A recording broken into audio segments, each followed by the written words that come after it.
Hi, everybody. This is Drew Tom with the Association for Middle Level Education, and we are joined today on this Google Hangout by two wonderful authors and educational thinkers. We've got Melissa Baneck, and she is a graduate student in elementary education at Mississippi State University, and Baneck Anthony, and he is an associate professor also at Mississippi State University. And so hooray for that, and hooray also for this wonderful content in this article that you're checking out at AMLE magazine entitled "They Need a Hero." And I'm going to say, first off, I am a huge fan of Greek mythology. So this whole article sang to me. So I was raised on Edith Hamilton's mythology book very early on. And so this was the bee's knees for me. So, and obviously this article is all about how young adolescents need heroes in their lives. So that's really the first question that I want to ask you all, and that is, who inspired you as a young adolescent? Who were your heroes, or if there was one in particular? Well, I would personally have to say that a lot of the times I looked to my parents as heroes. Again, they weren't always perfect, but they were great, and they were there for me, through the ups and downs. And I also grew up with reading mythology and even like young adult books, tracked for that, and I always liked that. They were very inspiring. Grew up with the Harry Potter era, came out when I was young, so those were always great role models. Mine were explorers, like Ernest Shackleton. Although he never achieved his goal of getting to the South Pole, he tried multiple times. At one time, him and his crew were stranded. He was able to use his intellect, his leadership, and seamanship to save the entire crew.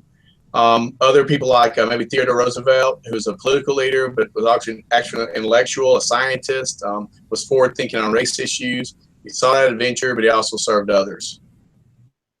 Excellent, excellent. And that goes to our next two questions. Because the study that you've given us is a lot about and perseverance and resilience and all that kind of stuff. Why is it so important for young adolescents in particular to learn and develop perseverance, and why start at this age through this hero study? Well, I think that's a pretty difficult age for everyone. You're at the edge of childhood and adulthood, faced with a lot of decisions, not really sure which way to go. And so sometimes you might take the wrong direction, and picking yourself up from there and moving on, accepting that you maybe made a wrong decision or something happened that wasn't planned, and just being able to pick up and go forward and do what you need to do, I think is very important for that age. Exactly. Well put. Anything to add to that? I think the myths and hero stories, they can provide models of others who've gone through similar types of problems. Often adolescents, you feel like that you're the only one facing this problem, but then you learn that other people have had problems with their parents, other people have had problems with not fitting in with society or trying to go their own way. Other people have failed, and by seeing those examples, it helps develop that perseverance. They feel like they're not alone. Again, that other people have been there. I think additionally, they learn that heroes often fail, and many times it takes multiple attempts to achieve goals, and sometimes those goals are never met. Like Shackleton never meets his goal, but he's still a hero. And I think they learn that failure is as much a normal part of life as success is. Right. And to go right along with that, you've already touched upon it, and Melissa in particular, when you mentioned your parents and hey, they weren't perfect, but they were still your heroes. Why is it also important for young adolescents to learn that have both positive and negative attributes and qualities, something that you mentioned in the article? Well, no one is perfect. And so if you have this idea in your head that a hero has to be perfect and always do the right thing, you're setting yourself up for disappointment, and you're not really going to be able to pick up and move on, like I was mentioning earlier. So if you see that people make mistakes along the way while they're actually trying to accomplish great things, then as a young adult, and as an adolescent, you can realize that others have done that, and it's possible to, pick up from the negative and move on. I think there are a lot of people who are concerned that, if you teach heroes, especially at a young age, when children get older, they realize that heroes have flaws and they'll be disappointed. But that's the exact reason why we should teach about heroes, so they'll see that disillusionment. That's normal. It's a normal part of life. You know, Achilles is a hero to the Greeks.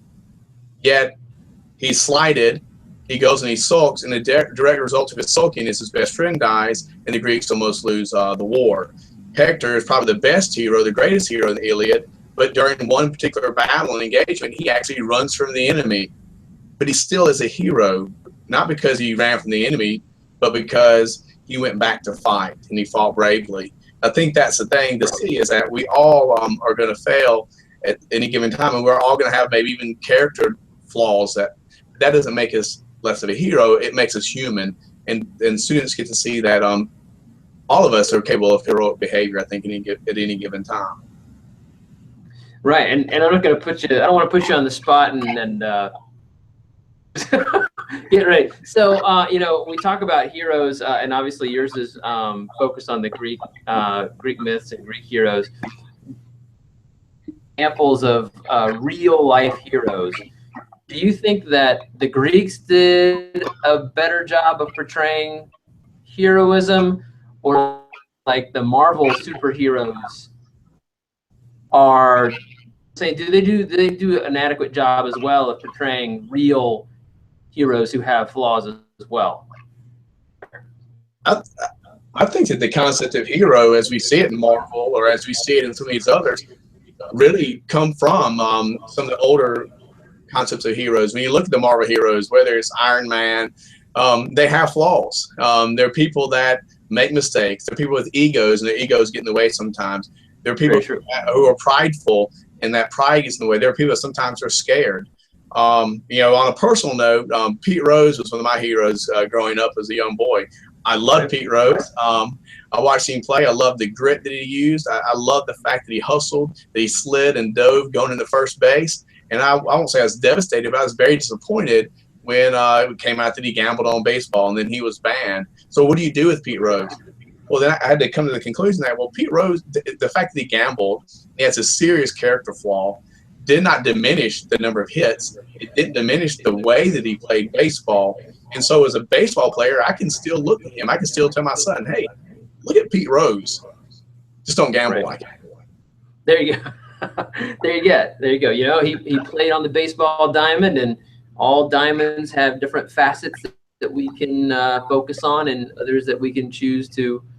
So to move on to another stakeholder that we should keep in mind, of course, with any kind of unit, but how can teachers involve parents and families with this kind of unit? How would that benefit the learning?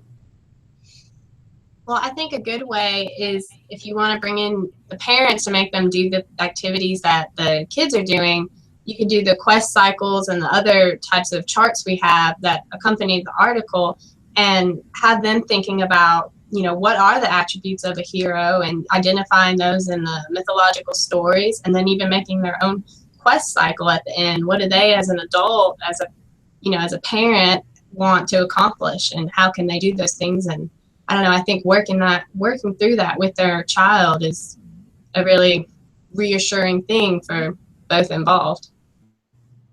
Absolutely. Can anything to add to that? Yeah. I think also, you know, maybe comparing what their concepts of heroes are.